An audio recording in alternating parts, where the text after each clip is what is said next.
Yes, sir. You guys see the results. 3-2 Arsenal against Newcastle.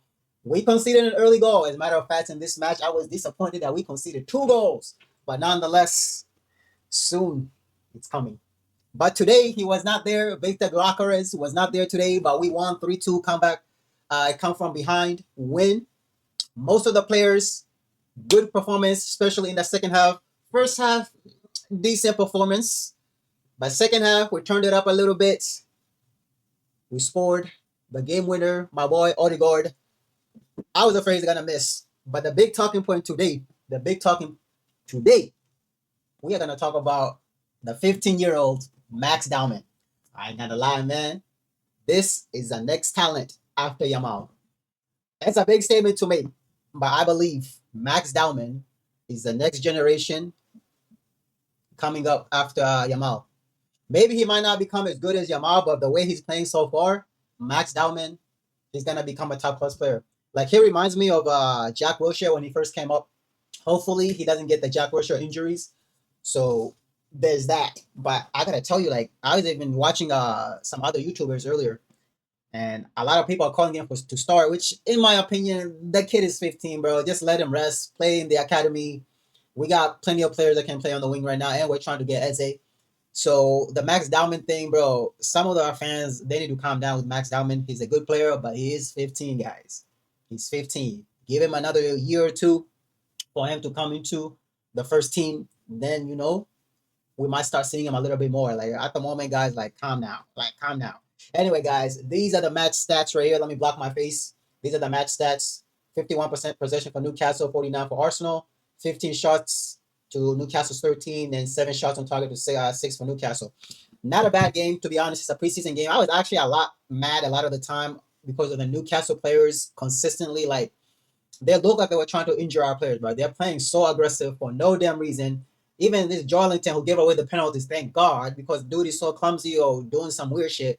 He almost injured Max Dowman. He like scraped, like hit him on the face. The boy started bleeding in his mouth, but thank God he wasn't like any like big injury or anything like that. So I'm happy Max Dowman is okay. There was another injury. Marino got hit in the head. Saliba got hit in the head. Like I was like, what's wrong with these Newcastle players like aiming for the Arsenal players' heads? Like that don't even make any sense. This is why like I don't believe in like preseason that we shouldn't really be playing these big teams like Newcastle who are like our competitor in the league. I don't know. Like I just like we're gonna play Newcastle in a few days, in like 4 days, and I'm gonna be honest. Like after this preseason, we need to stop playing with these Premier League teams, bro, because we don't want injuries. And speaking of injury, I think Calafiori is injured again, and that's not good news. That I hope it's just a muscle injury and his muscles are just not ready rather than like an actual injury because ever since it came here, Calafiori has been getting injured a lot more often than I would hope he would be. But I like that he's actually playing as a center back, not as a left back, which I like. And hopefully, if we're keeping Kivior, then obviously he's probably gonna go back as a left back. But if we don't keep Kivior and we sign another left back, then that would be good as well. Like I want to see Calafiori playing as a center back, to be honest with you.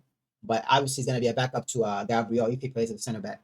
Other players that I want to talk about, Raya was a little bit shaky today. We ain't even gonna lie. Like a lot of time, he's asking for the midfielders to come for the ball, and then the Newcastle players are like pressing him like very high, like very hard too.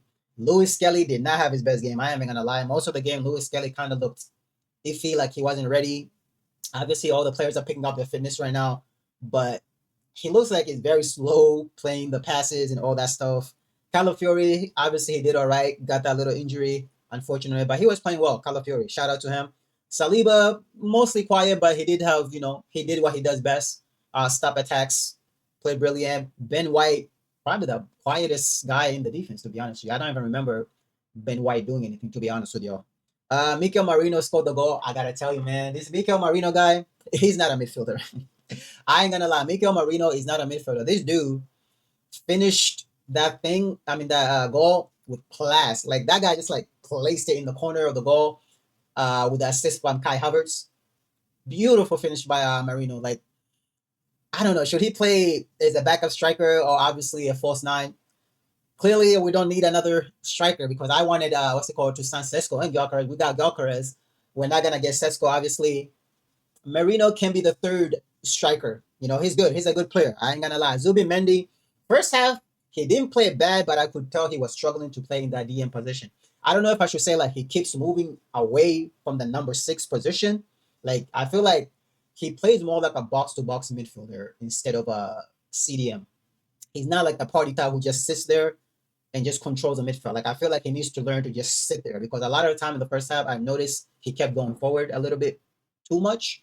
But second half, he stabilized, and I think he Arteta told him to just stay in the number 6, stop going too far forward. And that's the thing about Zubimendi. I feel like he's more of a box to box midfielder than a number 6. But moving on, anyone area, he got subbed off at halftime. Not his greatest performance, to be honest with you. I feel like he kind of struggled a little bit playing as a number 10. He wants to play as a number 10, but he did look like he struggled a little bit. But we'll see over the course of the season if he can actually play that position. I think, in my opinion, he can. But if he played as a right wing, I feel like he can see the field of view a little bit better. But who knows? Saka, great first half he had. He played good. Like, I feel like he could have done a little bit more with his final ball as far as like shooting and finishing. He wasn't bad. Definitely, he stood out in the first half. I believe he probably was, our best player in the first half. And then Trossard also did play well in the first half. He played a little bit longer than I expected. I expected him to get subbed off at halftime, but he did play a little bit more minutes until like the 77th minute or something like that. But nonetheless, Trossard, good performance. He wasn't bad. I'm still expecting Trossard to be sold. Unfortunately, I want either him or Martinelli to be sold. And in my opinion, it should be Trossard because he's a little bit older. You're probably going to get Eze. We're not gonna get that much. He only got 1 year on his contract, so we'll see what Arsenal does. And then Kai Havertz, 2 goal involvements, even though one of them was an own goal, but it was his cross that led to the goal, the second goal that Arsenal scored. The first goal, brilliant set up to Marino, who again, I said earlier, brilliant finish by Marino. Havertz didn't do too much. Like I expected a little bit more, but I actually did notice that Havertz looks a lot more, bigger. So shout out to Havertz working in the gym in the summer. He looks a lot bigger. Just needs to work on his finishing and creating chances for himself to finish. But shout out to Kai Havertz, not a bad play. Odegaard came in second half, played well, dragged the ball forward, tried to set up some plays, had a few shots, ended up having the penalty. He shot the penalty, he scored. I was afraid he was gonna miss, but he scored 3-2 to Arsenal. That was the final score. Kivior came on, did okay. Nothing bad, nothing good. He just did his job. Kepa was all right. Had one shaky moment, but it wasn't really a big deal. I think the ball took a deflection, and then the Newcastle player tried to like shoot it over. I mean, take a long distance shot. Didn't really score, but it is what it is. Oh, Martinelli. I'm still like a bit shaky with him. Like on his final third play, like I just feel like Martinelli, all the pace in the world, he can kind of dribble, but Martinelli. Like we need somebody who's more clinical up front. To be honest with you, we need somebody. Even I'm hearing about Luis Diaz getting to Bayern Munich for 75 mil. Like Luis Diaz is more clinical. I ain't even gonna lie, but Liverpool ain't gonna sell to Arsenal, man. Declan Rice came on. I was waiting for him to come on. He did well. Ran around, tried to control the midfield, tried to help out the youngsters. Shout out to Declan Rice, brilliant player, man. He hasn't like lost his balling abilities, like because some players after some time they start forgetting how to play ball. But Declan Rice, brilliant player. Nichols, Salmon, some of the kids in Chenko, and they didn't really do much. Norgard, I didn't even see Norgard touch the ball. I didn't even know when he came on. I watched the game. I mean, I saw him one time, but I didn't see him touch the ball. So it is what it is. But again, guys, Max Dowman. That's the future, guys. Max Dowman. This coming Thursday, obviously Arsenal gonna be playing Tottenham. Hopefully, Mr. Victor Glokeres is gonna be there. Hopefully, we're gonna see Victor Glokeres 3 goals, hat trick, first game against Spurs. That's gonna be a nice match. I hope he plays because we already like announced him and everything. So hopefully, Victor Glokeres. Shout out to Arsenal. Shout out to Arteta. Even though I still don't know completely how we're gonna play this season, but who knows? Anyway, guys, I'm gonna end the video here. Make sure to leave a like, comment down below, and subscribe and hit the notification bell, guys, to see more videos from your boy Abdul. And I'll see you guys Thursday.